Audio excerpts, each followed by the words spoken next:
Hello friends, അങ്ങനെ നമ്മുടെ മഴ തോരും മുമ്പേ പുതിയ പ്രൊമോയില് ബാലചന്ദ്രന്റെ അടുത്ത് നമ്മുടെ അളിയന്മാര് നമ്മുടെ ഗംഗേട്ടനും കൂടെ പറയുന്നുണ്ട്, അലീനയെ വേറെ എവിടേക്കെങ്കിലും മാറ്റി താമസിപ്പിക്കണം, അവൾക്ക് ഞങ്ങൾ കോടികൾ രൂപ കൊടുക്കാം, നല്ലൊരു ജോലി കൊടുക്കാം, നല്ല രീതിയിൽ വിവാഹം കഴിച്ചു വിടാം. എന്നാൽ പോലും വൈജയന്തിയുടെ മകളാണ് അലീന എന്ന രഹസ്യം വൈജയന്തി അറിയാൻ പാടില്ല എന്ന് ബാലചന്ദ്രനോട് പറയാണ്. അപ്പൊ ബാലചന്ദ്രൻ പറയുന്നുണ്ട്, ഒരിക്കലും നടപടിയാവില്ല, അവളെ നിങ്ങൾ ഇവിടെ നിന്ന് എങ്ങനെ പിടിച്ചുകൊണ്ട് പോയോ അതുപോലെ തന്നെ ഒരു പോറൽ പോലും ഏൽക്കാതെ എനിക്ക് അവളെ ഇവിടെ തിരിച്ചു കിട്ടണം, അവൾ എൻ്റെ അടുക്കൽ വേണം, എൻ്റെ മകളായിട്ട് വേണം എന്ന് നമ്മുടെ ബാലചന്ദ്രൻ പറയുകയാണേ.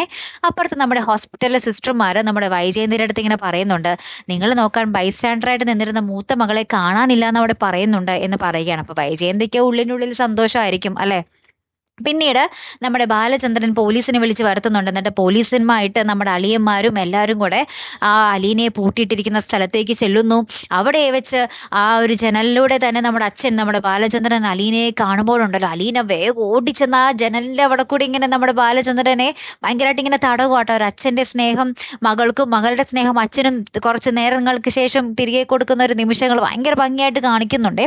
പിന്നീട് നമ്മുടെ ബാലചന്ദ്രൻ അലീനയെ അവിടെ നിന്നും ഇറക്കി കൊണ്ടുവരുന്ന ഒരു കിടിലൻ രംഗങ്ങളാണ് കൂട്ടുകാരെ ഏറ്റവും ഒടുവിൽ കാണുവാൻ സാധിച്ചത്. അങ്ങനെ ഒരു അടിപൊളി പ്രൊമോയാട്ടോ, കാത്തിരുന്ന് തന്നെ കാണാം. അപ്പം അടുത്തൊരു വീഡിയോയുമായി വരുന്നത് വരയ്ക്കും ഗുഡ് ബൈ.